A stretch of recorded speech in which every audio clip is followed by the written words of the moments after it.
Shri Vasavi museum, Gorantla.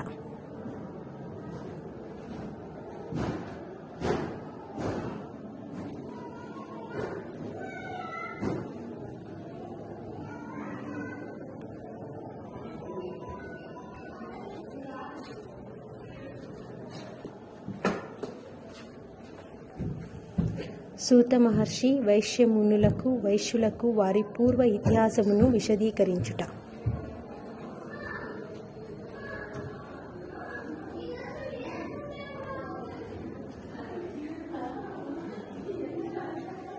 బ్రహ్మదేవుడు వైశ్యులకు కృషి, వాణిజ్య, పశుపాలన, వైశ్య ధర్మములను బోధించుట.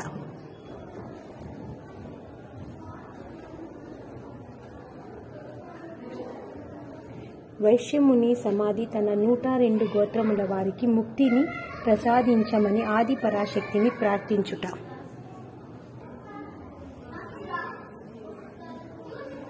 గంధర్వరాజు చిత్రకంఠుడు కీర్తి కన్యకను మోహించుట.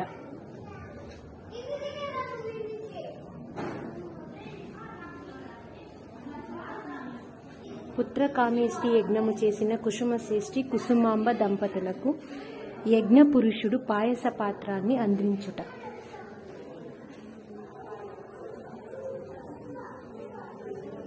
కుసుమాంబ కుసుమశ్రేష్ఠి దంపతులకు కవల పిల్లలు జన్మించుట.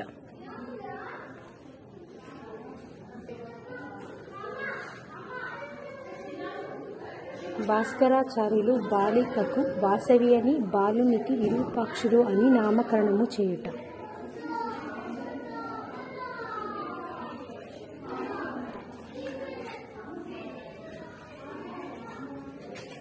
బాలవాసవి పూజా మందిరమున తన దివ్య భవ్య స్వరూపములను చూపి లీలా ప్రదర్శనము గావించుట.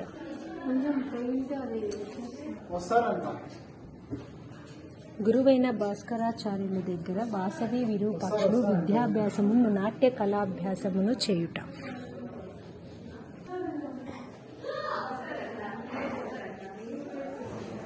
విష్ణువర్ధనుడు పెనుగొండకు వచ్చినప్పుడు కుసుమాంబ వాసవిలు రాజును స్వాగతించుట.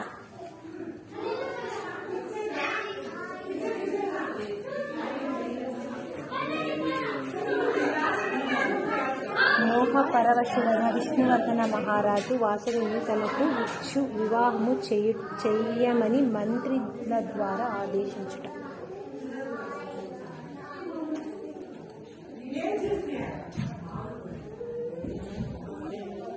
కుసుమశ్రేష్ఠి 18 పట్టణంలోని ఉండు వైశ్య ప్రముఖులను ఆహ్వానించి చక్రవర్తి కోరికను వివరించుట.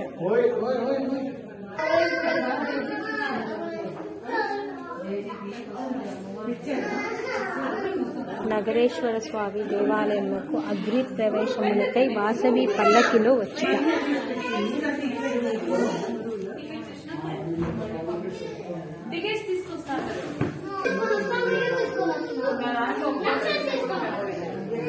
నూట 2 గోత్రముల ఆర్యవైశ్య దంపతులను అగ్నిగుండ ప్రవేశమునకు సిద్ధపడుట.